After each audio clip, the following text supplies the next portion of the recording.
ಸ್ವಲ್ಪ ತಿಕ್ಕಲಂಗ್ ಆಡ್ತಿರ್ತಾರೆ. ಅವ್ರಿಗೆ ಮದುವೆ ಮಾಡಿದ್ರೆ ಸರಿ ಹೋಗುತ್ತೆ ಅಂತ, ಸರಿ ಹೋಗಲ್ಲ. ಆ ಮದುವೆ ಮಾಡಿಸ್ಕೊಂಡೊಳಗೂ ಪರಿಸ್ಥಿತಿ ತಾಪತ್ರೆ ಶುರುವಾಗುತ್ತೆ.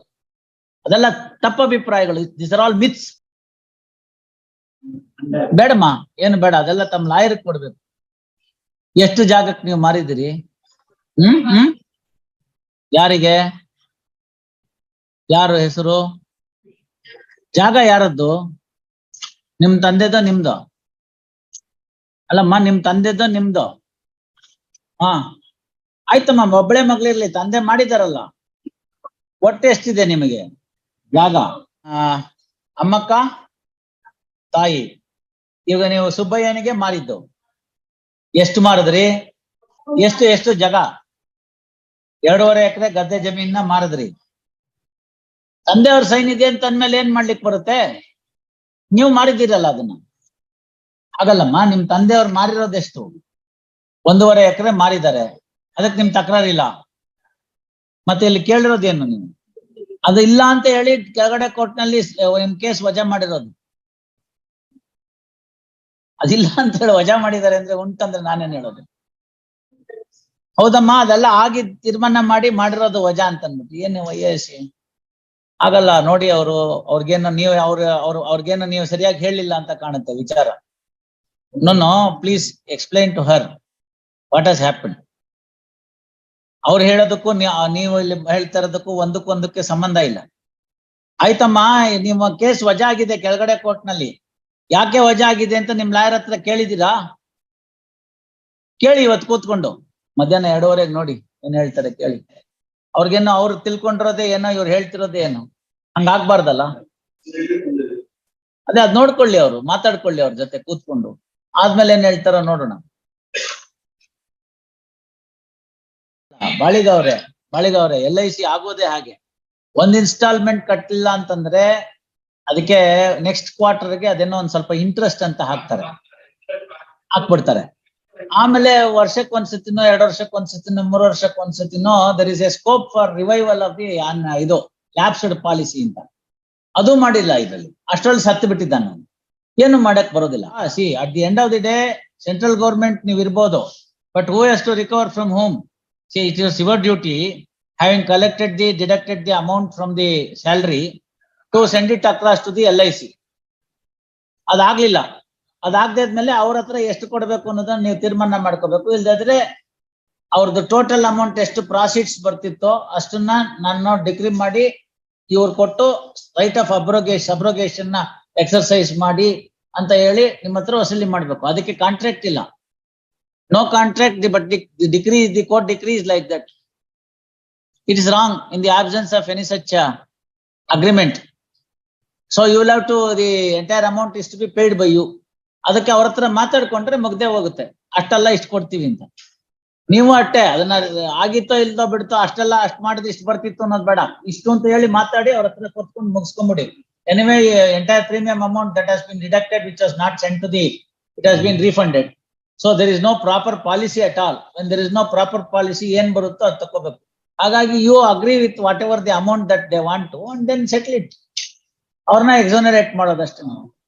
ಅಲ್ಲ, ಬರೋದಿಲ್ಲ. You always have a wonderful smile. Continue to have that.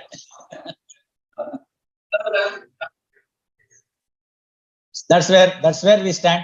Should we make it an order of the court or you try your settlement terms ಇತ್ತೆ? ಅದನ್ನ ನೀವು ಹೋಗಿ ವಿಚಾರಿಸ್ಕೊ ಬನ್ನಿ. ಅವರು ಬಾಳಿಗವ್ರು ಹೇಳಿರ್ತಾರೆ ಮ್ಯಾನೇಜ್ಮೆಂಟ್ಗೆ, ಎಷ್ಟು ಬಂದಷ್ಟು ಬರ್ಲಿ ಬಂಡಳ್ಳಿ ಸುಂಕ ಅಂತ. ಆಯ್ತಾ? ನಿಮ್ಗೇನ್ ಬರುತ್ತೆ ಅದ್ ತಕೊಳ್ಳಿ. ಅವರೇ ಹೋಗ್ಬಿಟ್ಮೇಲೆ ಇನ್ನು ಬರೀ ಹಣಕ್ಕೆ ಕಷ್ಟ. ಅದು ಸ್ವಲ್ಪ ಸರಿಪಡಿಸ್ಕೊಳ್ಳಿ. ಮತ್ತೆ ನಿಮ್ಮ ಅವ್ರ ಮೇಲೆ ಇರ್ತಕ್ಕಂಥ ಜವಾಬ್ದಾರಿನ ಏನ್ ಬೇಕೋ ಅದನ್ನ ಮಾಡ್ಕೊಳ್ಳಿ. ಕೂತ್ಕೊಂಡು ಮಾತಾಡಿದ್ರೆ ಅವ್ರಿಗೆ ಕ್ಲೋಸ್ ಮಾಡೋಣ. ಕಾಂಪ್ರಮೈಸ್ ಪೆಟಿಷನ್ ಫೈಲ್ ಮಾಡಿ. That you agree to receive so much directly from the HMT and thereby the appeal can be disposed of. When do you go? Tomorrow? ಅಲ್ಲಲ್ಲ, ನೀವು ಹೋಗೋದು ನಾಳೆನೆ ಹೋಗಿ. 1 ವಾರ ಟೈಮ್ ಕೊಡ್ತೀನಿ. ನೀವು ಹೋಗೋದಕ್ಕೆ ಲೇಟ್ ಮಾಡಿದ್ರೆ ನಾಳೆ ಹೋಗಿ. ಅವ್ರು ಬಾಳಿಗವ್ರು ಇವತ್ತೇ ಹೇಳಿರ್ತಾರೆ. ನೀವು ಹೋಗಿ, ಈಗ ಡಿಗ್ರಿ ಪ್ರಕಾರ ಇಷ್ಟು ಬರ್ಬೇಕು, ನಾನು ಇಷ್ಟಕ್ಕೆ ತಯಾರಾಗಿದ್ದೀನಿ, ನೀವು ಬರ್ದೇ ಕಳಿಸಿ ಮೇಲ್ಗಡೆಗೆ ವಿತೌಟ್ ಪ್ರಿಜುಡೈಸ್ ಅಂತ ಬೋಲ್ಡ್ ಅಲ್ಲಿ ಬರ್ದ್ಬಿಟ್ಟು I am prepared to accept so much from you and close the matter. Put a decent end to this. ಅಂತ ಬರ್ದು ಕೊಡಿ. ಅದನ್ನ ಅವರು ಕನ್ಸಿಡರ್ ಮಾಡ್ಲಿ. ಬರ್ಕೊಳ್ಳಿ. ಅವ್ರು ಮಾರ್ಕ್ ಕೊಟ್ಟ ಮೇಲೆ ಅವ್ನ ಯೋಗ್ಯತೆಗೆ ಹೆಂಗ್ ಬರೀತಾನ್ರಿ ಇದನ್ನ? ಅಲ್ಲಪ್ಪ, ರಾಜಣ್ಣನ ಹೆಂಡತಿ ಕರೆಕ್ಟು. ಹೌದಪ್ಪ, ನೀವು ಮಧ್ಯದಲ್ಲಿ ಇವಾಗ ಡಿಫ್ರೆನ್ಸಸ್ ಬಂದಾಗ ಅವತ್ ಸಾಲ ತೀರ್ಸ್ಬೇಕಾಗಿತ್ತು ಅಂದ್ರೆ ಅದು ಎನ್ಕ್ವೈರಿ ಮಾಡ್ಲಿ ಬಿಡಿ. ಇವತ್ತು ಇವ್ರ ಕಡೆ ಸೇರ್ಕೊಂಡ್ಬಿಟ್ಟು ಅವತ್ತು ಕೊಡುವಾಗ ತಾಕತ್ತಿಲ್ಲ ಅಂತಂದ್ರೆ ಜನಗಳಿಗೆ ಒಂದು ತಪ್ಪಾಭಿಪ್ರಾಯ ಇದೆ. ಒಂದ್ ಸೇಲ್ ಆಗ್ಬಿಟ್ರೆ ಅದ್ರ ಮೇಲೆ ಇರೋ ಲಿಟಿಗೇಷನ್ ಎಲ್ಲ ಹೋಗ್ಬಿಡುತ್ತೆ ಅಂತ. ಇದೆಲ್ಲ ತಪ್ಪು.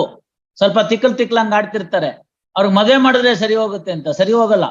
ಆ ಮದುವೆ ಮಾಡಿಸ್ಕೊಂಡೊಳಗೂ ಪರಿಸ್ಥಿತಿ ತಾಪತ್ರೆ ಶುರುವಾಗುತ್ತೆ. ಅದೆಲ್ಲ ತಪ್ಪಭಿಪ್ರಾಯಗಳು. This are all myths.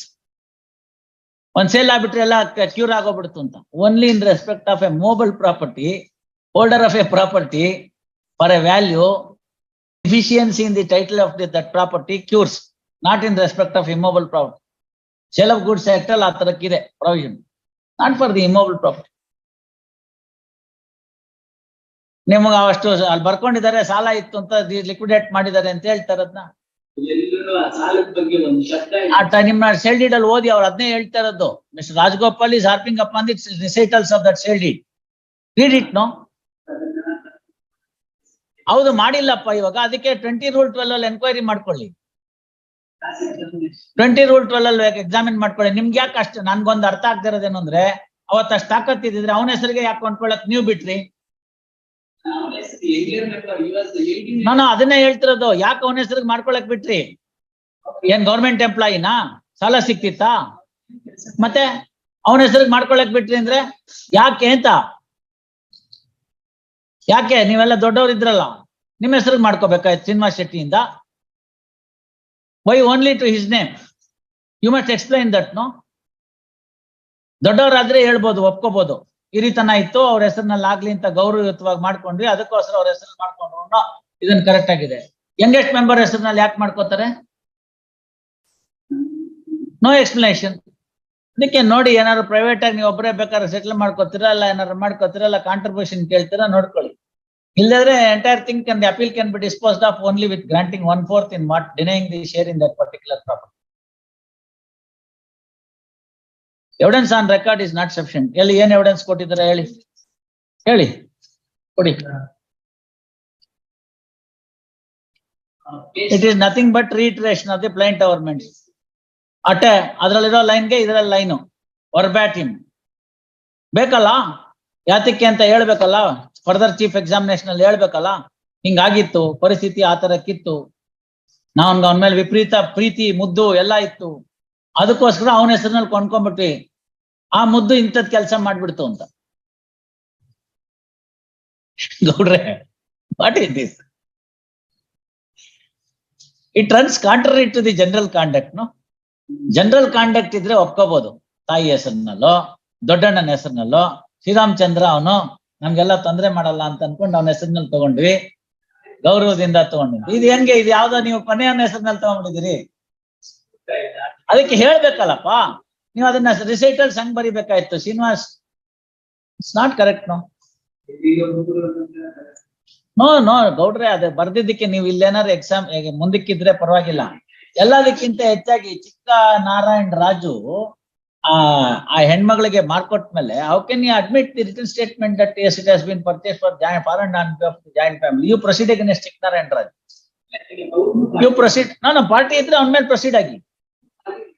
Correct, ಅವ್ನು ನಿಮ್ಮಂತೆ ಕೊಲ್ಯೂಸಿವ್ ಇದ್ದಾನು. No, he is collusive. He is in collusion with you. I'll remand the matter. I'll permit them to contest the matter if you want. ಹಾಕ್ತಾರೀಗ.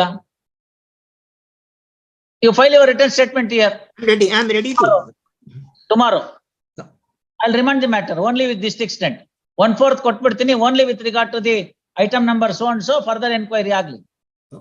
Rest of the things ಗೆ 1/4 share ಕೊಡ್ತೀನಿ, ಕೊಟ್ಬಿಟ್ಟು appeal allow ಮಾಡ್ತೀನಿ. Only with regard to this remand ಮಾಡ್ತೀನಿ. Okay, I'm agreeable with that. ಮಾಡಿ ಅದನ್ನ prove ಮಾಡಿ.